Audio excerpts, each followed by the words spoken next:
Buenas noches, hermanos, que Dios me los bendiga. Yo estoy muy contento y me siento muy honrado porque estamos aquí en este lugar en un evento tan importante que es el cierre de su ayuno.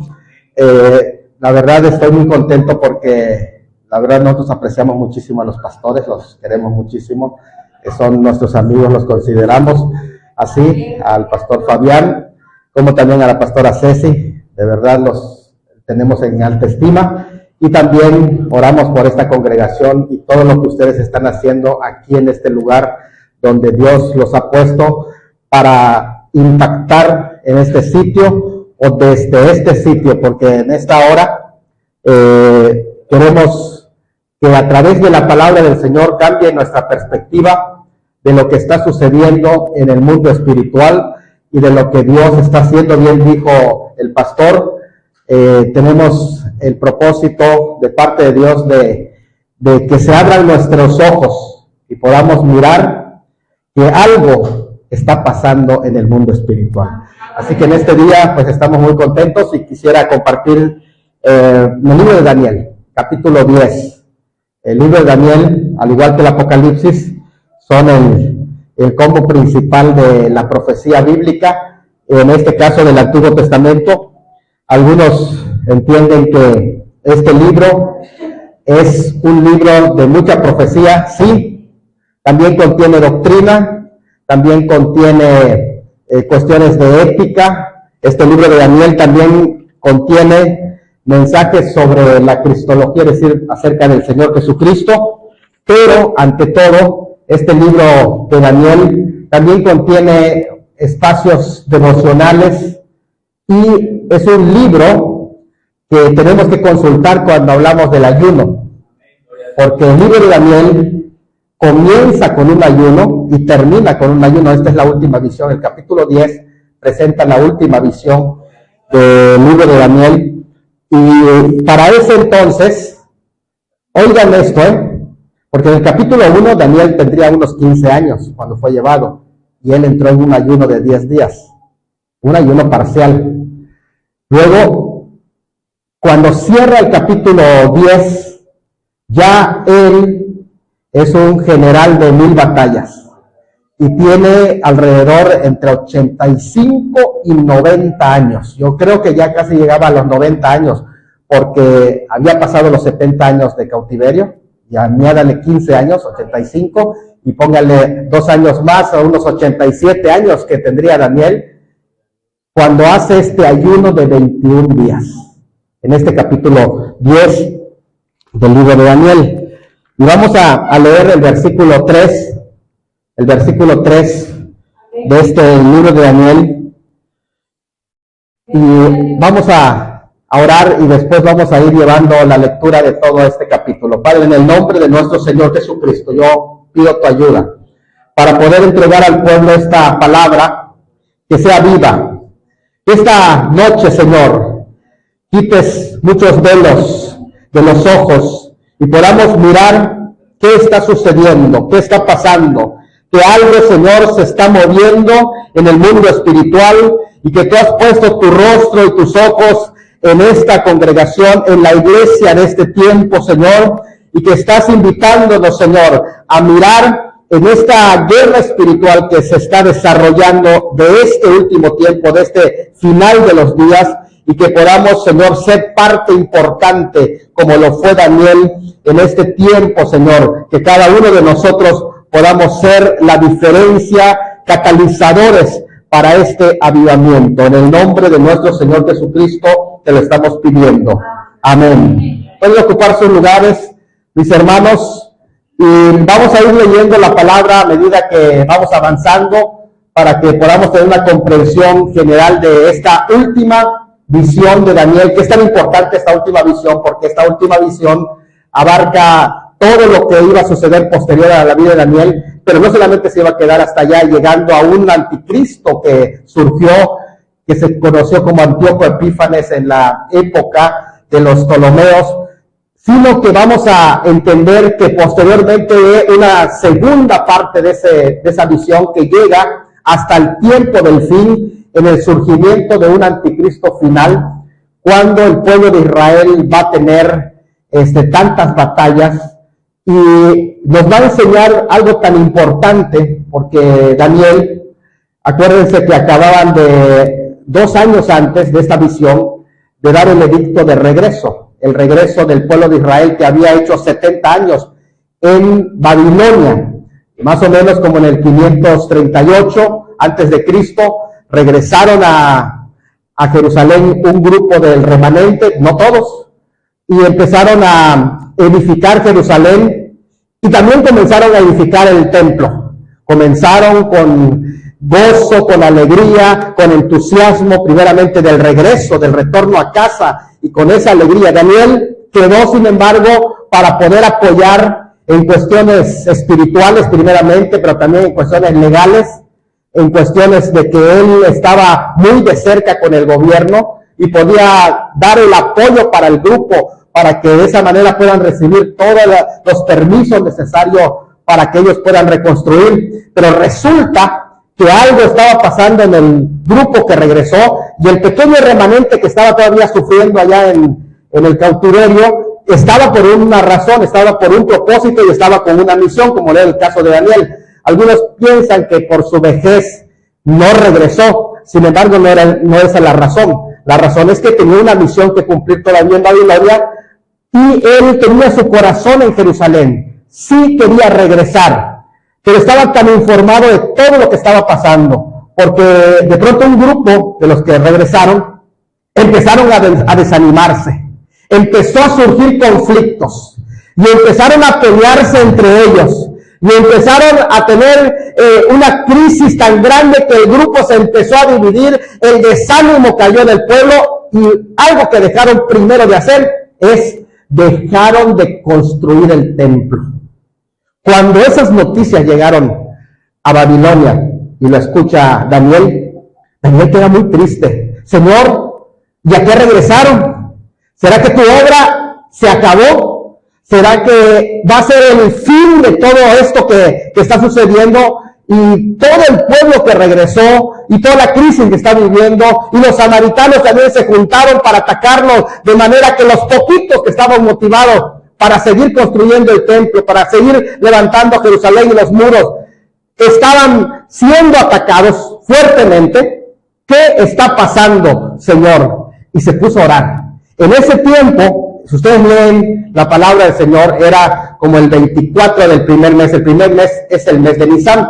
Es muy interesante esto, porque el mes de Nisan fue el mes cuando ellos salieron de Egipto.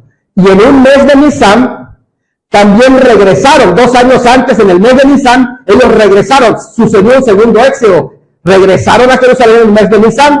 Así que ahora 2 años se estaban desanimando, y parecía que no tenía sentido. ¿Qué estaba pasando? Y él se puso a orar, y aprovechó las fiestas de primavera, que son la fiesta de la Pascua, que comienza del 14, pero acaba hasta la fiesta de los panes sin levadura el 21. Todo ese tiempo entró en ayuno Daniel. En ese periodo de tiempo entró en ayuno. 21 días estuvo ayunando, lo que se le conoce como un ayuno parcial. ¿Saben qué es un ayuno parcial? Es una restricción en la dieta.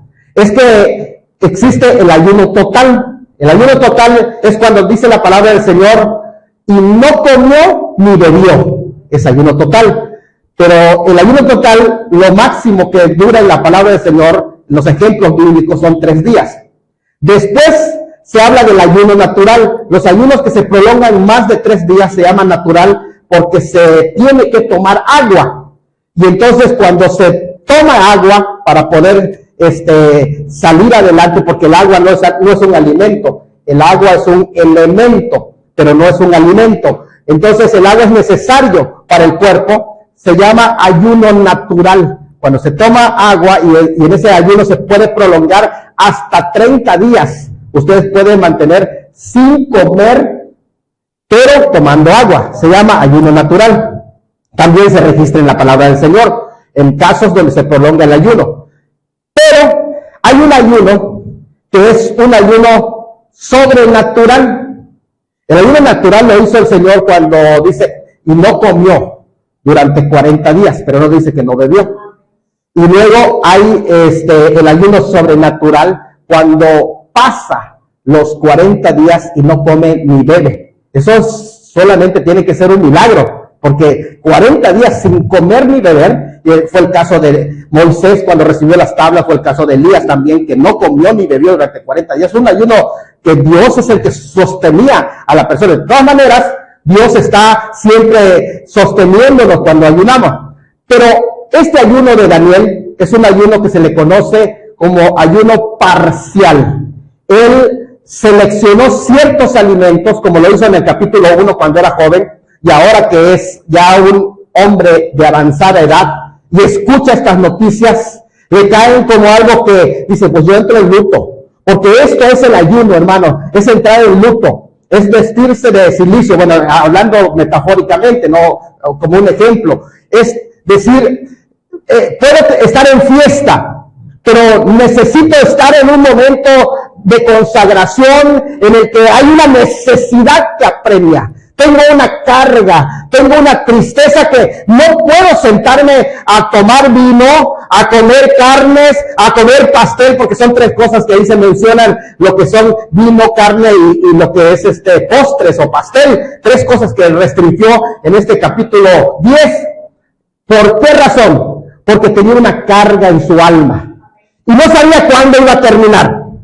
Pero él comenzó su oración a favor del pueblo de Israel. ¿Qué está pasando con tu pueblo? Porque una cosa tenemos que saber, hermano. Cuando algo está sucediendo, es porque Dios tiene propósitos para su pueblo, y muchas veces nosotros estamos solamente ensimismados, pensando en nosotros. Pero el ayuno te cambia de perspectiva, porque el ayuno no solamente es para ti, sino que el ayuno amplía tu visión hacia la necesidad del pueblo.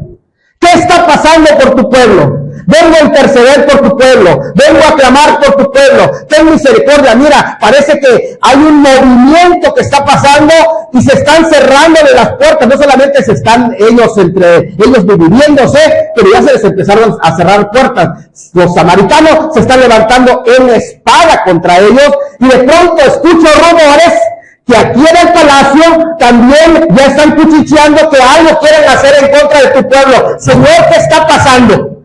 Se puso a orar, a ayunar desde ese mismo momento, en esa restricción en su dieta, y lo hizo como un luto para Dios, y él estaba a punto de Dios de mostrarle algo tremendo que ningún hombre del Antiguo Testamento, excepto entre ellos Eliseo, conocía de una batalla espiritual, pero que en este sentido se le iba a revelar qué está pasando detrás de todos los movimientos que se levantan en contra del pueblo de Dios. En los movimientos grandes, acontecimientos mundiales, hay algo que está pasando.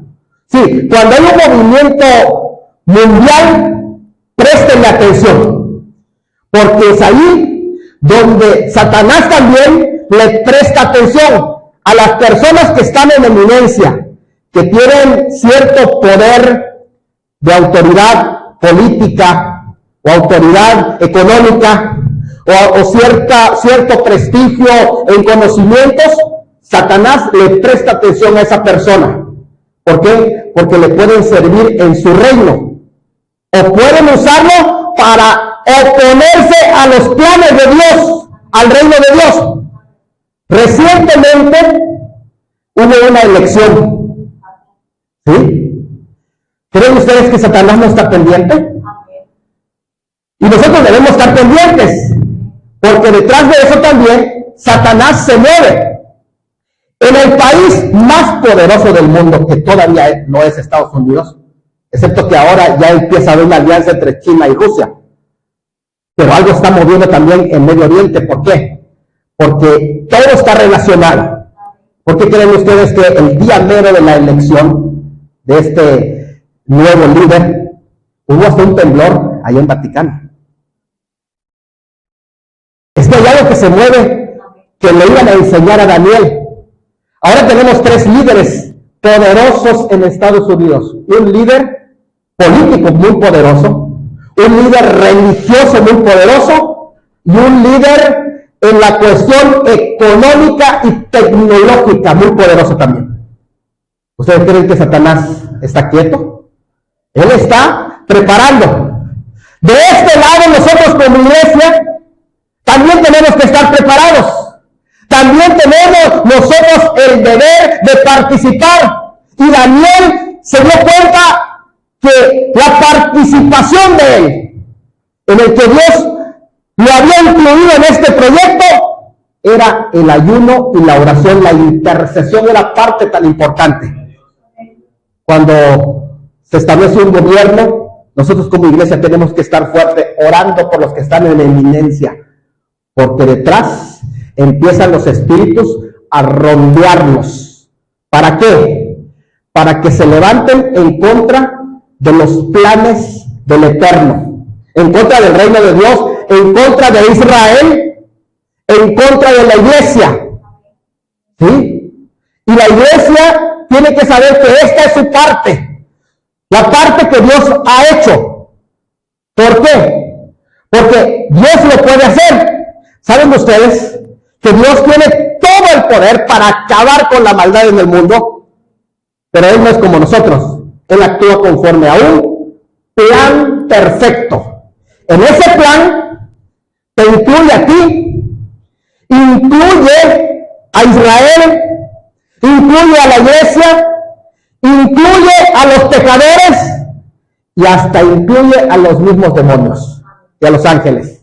O sea que Él ha asignado una función para que desempeñe, y esa función que te toca desempeñar y que me toca desempeñar, lo tengo que hacer porque en esa función yo voy a dar cuenta si no lo hago. Es la forma en que Dios actúa. Por eso alguien dijo, mira, la tentación, ¿cómo es que el Señor viene el diablo y lo tienta y le dice, di que estas piedras se conviertan en pan? ¿Lo puede hacer el Señor, sí o no? Sí, tenía todo el poder, pero Él no iba a obedecer a Satanás y no iba a hacerlo como Satanás quiere, ni iba a suplir sus necesidades como Él quiere. Él podía convertir, oigan bien, niños, a Satanás en pan y se lo hubiera comido. ¿Sí? Pero no es su plan. Él tiene un plan más grande, en el que Él quiere que tú y yo participemos. Y Daniel se iba a dar cuenta que Él era parte también de ese plan, ¿sí? En el que tú y yo tenemos que participar. Y entonces el Señor nos lleva en un momento de mostrarle qué está pasando, que detrás de la historia que se desarrolla, que nosotros vemos, detrás de las guerras y detrás de los conflictos, porque en el versículo 1 dice de un largo conflicto, de un grande conflicto que se estaba desarrollando, y la palabra grande allá quiere decir de un largo conflicto, como lo que está desarrollando en Medio Oriente. Esos conflictos, detrás de eso, ¿qué hay? ¿Qué hay detrás de eso? Dios se lo iba a mostrar a Daniel, que no solamente se desarrolla un conflicto aquí en la tierra, en la historia, sino que en los lugares celestiales se está desarrollando otro conflicto. ¿Sí? Hay un conflicto que se está desarrollando. O sea que cuando hay conflictos en una iglesia, usted está viendo los conflictos que el hermano tiene con el otro hermano, que el otro hermano está hablando del otro, que están crucificando a los pastores. Eso es lo que usted está viendo. Pero si usted no tiene discernimiento espiritual, no está viendo qué está pasando en el mundo espiritual y quién lo está organizando. ¿Para qué? Para destruir la obra de Dios. Y para eso es precisamente el ayuno y la oración. Para que podamos abrir los ojos y mirar qué está sucediendo en el mundo espiritual. Cuando esa carga estaba en Daniel, entonces Dios se le acerca a Daniel con una visión. Él se fue a orillas del río Tigris, que aquí se le conoce como el río, ¿cómo se dice el versículo 3? El versículo 3 dice que estaba a orillas del río Hiddekel, pero es el Tigris. Estaba lejos de la capital de Babilonia y estaba lejos de Israel. No estaba en una visión, él estaba en persona, en ese río, y estaba ayunando. Es muy interesante eso, ¿eh? Estaba ayunando, pero aún estaban en ese río y estaba rodeado de gente. Cuando viene la revelación del Señor, la gente que estaba rodeándolo vio a Daniel y se espantó porque le pasó como la visión que tuvo Saulo, que dice que cuando él cae a la tierra, escucha una voz al Señor que le está hablando. Saulo sabe por qué me persigue, pero la demás gente dice que sí escucharon la voz, pero no vieron a nadie. Cuando vino la visión en Daniel, estaba en el río, las personas que estaban alrededor se espantaron, porque incluso dice el pasaje, cuando ustedes leen esto, y las personas que saben hebreo, que dice que su semblante palideció. El hebreo dice que se volvió como muerto. O sea, que empezó, su semblante se transformó y que parecía un muerto. O sea, que el impacto de una visión, hermano, de esta índole, de esta fuerza, es tan grande. Una persona que tiene una experiencia con Dios es algo tan impactante, porque cuando él lo vio, al momento cayó al suelo, pero cayó completamente así, como muerto, y la gente que estaba alrededor les dio temor, porque sí escucharon algo, escucharon una historia y salieron y se fueron a esconder, porque algo pasó tan grande. Es que cuando una persona recibe una revelación de parte de Dios, es otra dimensión, hermano. La experiencia que la persona vive, o sea, es impactante, de modo que cayó como muerto, y en ese momento que cae como muerto, entonces ve una visión, la visión del Cristo glorificado, que son pocos los que lo han visto, y los dos son amados.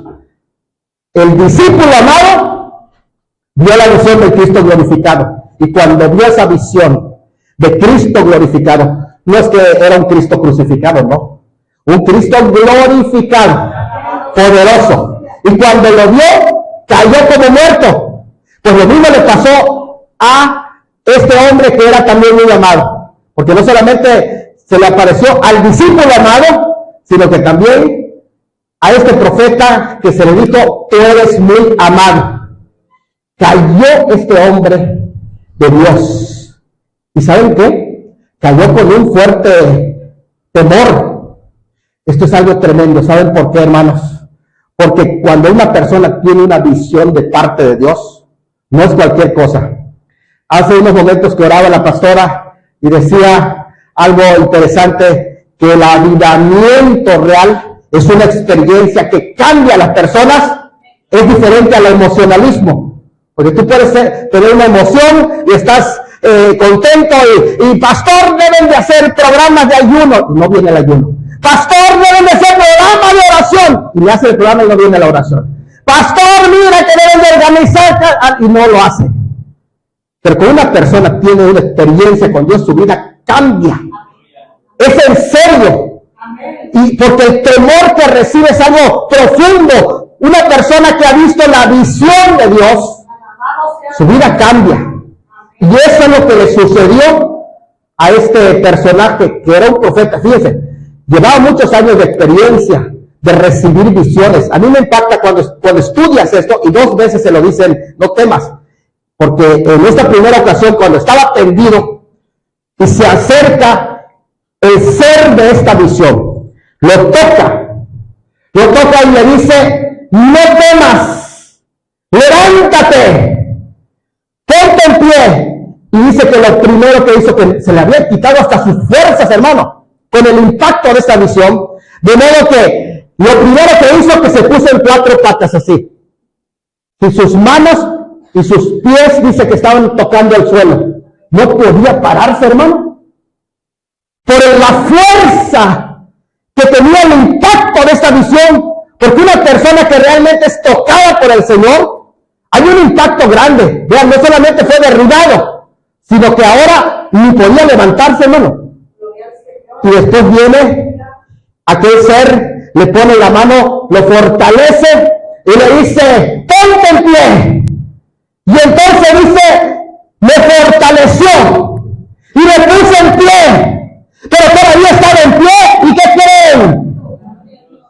estaba temblando. Porque ¿quién puede resistir la presencia de Dios, hermano? Cuando alguien realmente tiene un encuentro con Dios, su vida cambia. Y ahí no importan los títulos, ¿eh? En la presencia de Dios no hay títulos. Ahí está el poder de Dios tocando. Fue sacudiendo a este hombre, hermanos. Pero le digo, a mí me llama mucha atención porque este hombre fue uno de los más sabios de su tiempo. Por eso dice en el libro de Isaías, cuando confrontan a uno de los reyes, al que identifican también como un ejemplo de Satanás, y le dice, tú eres más sabio que Daniel. Fíjate, porque Daniel se enfrentó a todas esas ideas de los mesopotámicos, y un hombre tan poderoso en palabras, tan sabio, hermano, que los reyes, de los tres imperios, lo buscaron para pedir consejo. Un hombre tan poderoso y tan sabio, pero que había recibido revelaciones, estaba acostumbrado a ver visiones, le había interpretado el sueño a Nabucodonosor, el de la imagen, ¿se acuerdan? Luego Dios le mostró toda la historia de los imperios mundiales en el capítulo 7 con todas las bestias. Se lo mostró Dios. Y luego le mostró la guerra que iba a haber entre el imperio medo-persa y los griegos con los dos animales que se estaban peleando. El macho cabrío y el carnero. Pero ahora la visión fue más poderosa porque vio al mismo Rey de Reyes y Señor de Señores. Y hermano, aún dice que tuvo temor. Quiero decirles esto, hermano. A veces pensamos, ¿por qué siempre cuando Dios se revela al hombre y se acerca y le dice, no temas? Y a él 2 veces se lo dijeron a Daniel. Más adelantito le vuelven a decir, no temas. A pesar de la experiencia que ha tenido con Dios, como que el hombre todavía no logra entender la totalidad de esto, y quedan todavía ciertas dudas, y quedan ciertas cosas porque, aunque ves una visión, no entiendes todo lo que está pasando. Recibes un panorama, porque Dios no te lo enseña a detalle todo, sino que te lo va enseñando en el camino, y tú tienes que andar en fe. Por eso le dijo, no temas, hasta donde entiendes, estás bien. Quédate tranquilo que yo estoy al control. Lo que está pasando con el pueblo de Israel, yo estoy al control. Lo que está sucediendo allá entre los hermanos, yo estoy al control. Lo que está pasando entre los reyes de Persa, yo estoy al control. Yo estoy al control. No temas. Te está diciendo el Señor. Pero a mí me da la impresión que cuando le dice no temas, le dice, ¿sabes por qué? Porque tú eres muy amado. Es la segunda vez en la revelación de las 70 semanas en el capítulo 9, el ángel Gabriel viene y le dice, Daniel, yo he venido para traerte esta revelación de las 70 semanas porque tú eres muy amado. Y ahora le dice, sí, tú eres muy amado, así que no temas. ¿Sabes qué es la razón? Porque eso dice de por qué. Le dice que eres muy amado. Y entonces empieza a saber que era un hombre muy amado, especial, no como Dios ama al mundo, porque dice de tal manera amó Dios a quién? Al mundo, que dio a su hijo unigénito. Al mundo lo amó y entregó a su hijo. No, este amor hacia Daniel es especial. Porque era un hombre fiel. Dios ama a los hombres fieles, íntegros, que no traicionan. Era fiel, así que era muy amado. Era muy amado porque era un hombre que ponía a Dios en primer lugar. Oiga, ¿cómo no le va a amar Dios? Si para él Dios era el primer lugar en su vida. Era muy amado porque él tenía tiempo devocional con Dios. Era muy amado porque siempre estaba meditando en la palabra de Dios.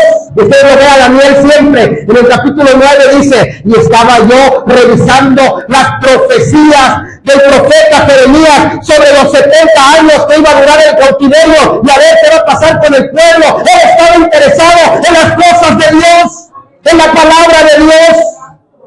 siempre estaba pegado a la palabra de Dios. Por eso desde el capítulo 1 dice que lo que se le reveló fue la verdad. Y esa palabra verdad está en el último versículo de este capítulo 10 de nuevo, en el libro de la verdad, que según los eruditos dicen que se trata de un libro donde vienen todos los planes de Dios para el pueblo de Israel, todos los planes de Dios para la humanidad, y que algunos, como los apóstoles y los profetas, recibieron esa revelación del libro de la verdad, que son los planes de Dios que él recibió. Qué maravilloso es esto, hermano. Así que lo que él iba a recibir de revelación desde el capítulo 11 y 12 está basado en el libro de la verdad de Dios, de modo que se cumplirá. Y entonces, hermano, cuando él recibe esa revelación y le tocan, no temas, le dice, ¿sabes por qué? Porque yo he sido enviado para fortalecerte. Qué precioso, hermano. Los hombres de Dios, las mujeres de Dios, que buscan el rostro de Dios en ayuno, en oración, en clamor, reciben una fortaleza especial. Una carga es quitada de sus hombros, porque ellos entienden que Dios está al control de todos los acontecimientos. Y le dice, ¿sabes qué? El versículo 13, no temas, porque desde el momento en que tú doblaste tus rodillas y te propusiste ayunar, en ese mismo momento, algo pasó en el mundo espiritual, se sacudió el mundo espiritual. Tu respuesta a esa carga que tienes por el pueblo salió del trono de Dios en ese mismo instante. Qué consuelo saber que nuestras oraciones tienen respuesta, no son en vano, ahí están, pero tenemos que entender que muchas veces hay un tiempo que obedece a los planes de Dios, y que a veces esos planes de Dios, porque hermano, fue el plan de Dios que para nosotros se demorara, pero en el plan de Dios no hubo demora. El plan de Dios es perfecto. Él tenía que entrar en ese proceso de 21 días para que pase todas las fiestas. Toda la fiesta de la Pascua, la fiesta de los panes sin levadura, que acaban hasta el 21 del mes de Nisan, y el 24 iba a llegar la respuesta. Porque había un tiempo y había un plan perfecto de parte de Dios. No se equivocó, no se atrasó, eran los planes de Dios. Desde el mismo momento salió la respuesta. Y qué interesante que el que vino con la respuesta es el mismo Jesucristo que estaba siendo revelado a Daniel. Y cuando él vino, hermano, dice, sí vino la respuesta, pero tú seguiste orando, no te desanimaste, seguiste clamando, no sabías qué estaba pasando allá con la respuesta, seguiste hacia adelante. Llegaba el momento en que no sentías nada, pero seguiste adelante. Llegó el momento en el que dijiste, ya quiero renunciar, pero seguiste adelante. Llegó el momento en que dijiste, ya no puedo, pero continuaste. Y entonces pasó esto, que allá en las regiones celestes, cuando yo venía con la respuesta, hubo un demonio. Esos demonios que se acercan a los principados. El príncipe de Persia. Porque acuérdense que ya Ciro estaba gobernando. Ciro. Pero ese demonio ya no podía hacer en contra de Ciro y aún quería que Ciro lo escuchara. Dios ya tenía planes para Ciro. Había hecho volver al pueblo cumpliendo los propósitos de Dios. Pero ese demonio seguía rondando a Ciro. Fíjese, ¿qué pasa, hermano? Cuando nosotros nos ponemos a orar, hay demonios que están encargados de ciertos lugares, de ciertas áreas, de ciertos niveles, de ciertas regiones, de ciertos grupos también, ¿sí? En este caso, era un principado que estaba encargado de hablarle al oído a Ciro, que era el rey de Persia, y después iban a surgir otros reyes, desde luego, que la idea de él es desviarle para que Ciro no cumpliera los planes de Dios. Porque déjame decirte esto, aun cuando los hombres gobernantes no sean cristianos, tu oración tiene efecto a favor de ellos. Porque si nosotros cedemos, ellos van a escuchar a esas voces de esos espíritus que están rondándolos. Y eso es lo que estuvo pasando. Y le digo, ¿sabe qué? Me enfrenté al príncipe de Ciro, porque no quería que yo traiga esta respuesta que te va a dar paz, que te va a mostrar la visión, te va a mostrar qué es lo que va a pasar con Persia. Persia va a ser subyugada, va a caer Persia y se va a levantar el príncipe de Grecia. Grecia va a surgir como potencia. Así que no es por siempre. Todos esos procesos son parte de los planes que yo te vengo a revelar. Pero ¿sabes qué? También te traigo la respuesta. Porque yo voy a estar siempre. Dice, y no podía traer la respuesta porque vino la oposición. Ahora, ¿por qué vino la oposición? Porque Dios tiene formas como trabaja. Tiene comisionado ciertos ángeles específicos para vencer a los opositores de la iglesia y del pueblo de Israel. Y un príncipe, uno de los príncipes, dice allá, que está a favor del pueblo de Israel, es Miguel, que su nombre significa ¿quién como Dios? A él se le tiene encomendado que limpie el camino para toda la oposición que quieran hacer en contra de los planes de Dios, porque los planes de Dios se tienen que cumplir. Y sobre todo cuando hay un pueblo que está orando.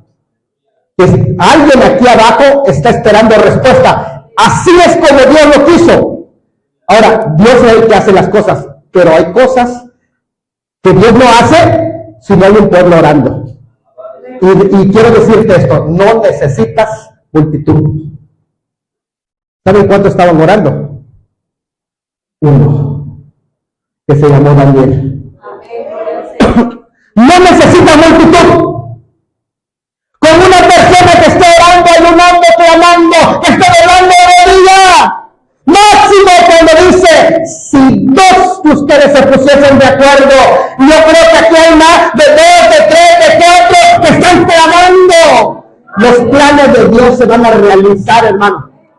Porque hay un pueblo que está clamando, que está, hermanos, limpiando para que allá los ángeles encargados de guerrear, porque esa guerra tú no la puedes llevar. Mi lugar en la guerra es interceder, no hacer guerra. Tú no puedes agarrar la espada y pelearte contra esos demonios, no puedes. Es más, el Señor Jesucristo solamente estaba esperando a que venga Miguel. ¿Por qué? Porque Satanás ni ningún príncipe demoníaco es rival para el Señor Jesucristo. No es. Él solo estaba esperando. Como no le corresponde a él, ¿por qué? Porque el encargado de enfrentar a esos príncipes es un simple ángel, el ángel Miguel, el arcángel Miguel. Así que no te preocupes, ahorita viene el encargado. Y vino Miguel, dice, y él lo enfrentó, lo sometió, todavía no acaba la guerra, y entonces yo vine a traerte la respuesta. Y te vengo a traer la respuesta. Pero hay una frase del versículo 13 con la que acaba, no alcanzo a ver porque no traigo mis lentes, creo. Pero hay una frase con que acaba el versículo 13 que dice que cuando lo haya sometido después, que dice, después que lo haya sometido Miguel, porque Miguel es el poderoso guerrero que está atacando, que está de alguna manera dándole fuerte a esa oposición allá arriba.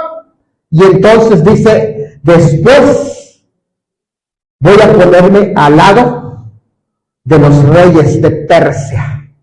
¿Para qué? para que yo lo vaya protegiendo, para que yo lo vaya cuidando. Pero he venido a darte la respuesta. Más abajito te dice, y después de que yo termine contigo de darte la respuesta, voy a regresar, porque después se va a levantar el príncipe de Grecia y también tenemos que estar atacando. Pero el último versículo con el que termina este capítulo, y que es el 11.1, en el 11.1, termina esta historia que es la introducción para la profecía de la última visión. Termina diciendo que cuando haya terminado, Él va a estar hablándole y ministrando a esos reyes. Fíjate, Dios haciendo la obra. ¿Qué está pasando entonces, hermano? ¿Qué está sucediendo? Lo que está sucediendo es que mientras la iglesia está orando, mientras la iglesia está clamando, Dios está actuando. Está actuando. Está haciendo algo el Señor allá en el mundo espiritual. Por esa razón es importante que tú y yo estemos sometidos al Señor. Y te voy a decir algo. Mientras haya una iglesia orando, clamando, buscando el rostro del Señor, Dios tiene que enviar victoria. ¿Sabe por qué? Porque si te quedas tú en derrota, Él va a ser como aparentar derrotado. Por eso no te puedes dejar en derrota a ti, porque tu victoria es la victoria del Rey de Reyes y Señor de Señores. Así que en esta hora, iglesia, lo que yo he venido a decirte es que te levantes a pelear en intercesión y en clamor. Yo voy a dejar lugar a mi esposa con una alabanza y después orar por ustedes.